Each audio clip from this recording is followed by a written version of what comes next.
টেগোরার রবি দাদা চলে আসছে, সাথে ছেলে। 9টার উপর বাজে, শীতের রাত, কুয়াশাচ্ছন্ন।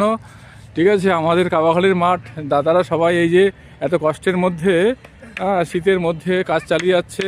সঠিক সময়ে আমাদের মণ্ডপ এবং উৎসবের যে বিভিন্ন আয়োজন তারা শেষ করার একবারে তড়িৎ গতিতে তারা কাজ চালিয়ে যাচ্ছে দিন রাত। এত ঠান্ডার মধ্যে কুয়াশায় চারিদিকে কাবু কাবু ঠান্ডার মধ্যে তারা কিন্তু একেবারে হাতুড়ির আর অবসর নেই, তারা কিন্তু কাজ চালিয়ে যাচ্ছে। আমাদের দাদা মাদের কাছে অনুরোধ, আপনারা ঘরে ঘরে আমাদের এই উৎসবের যে নিমন্ত্রণ ঘরে ঘরে পৌঁছে দিন। জাতি ধর্ম বর্ণ নির্বিশেষে সকল স্তরের মানুষ এই উৎসবে সামিল হোক। আমরা এখন মাঠে আছি, প্রায় 9টার উপর বাজে, তাপমাত্রা প্রায় 9 ডিগ্রি 10 ডিগ্রির মতো এই রাতে, এবং এই ঠান্ডার মধ্যে তারা কাজ চালিয়ে যাচ্ছে। সঠিক সময়ে তারা আমাদের মণ্ডপ, আমাদের উৎসবের যে আয়োজন সব তারা নির্দিষ্ট সময়ে শেষ করার মাত্রায় তারা এগিয়ে যাচ্ছে, চলছে কাজ।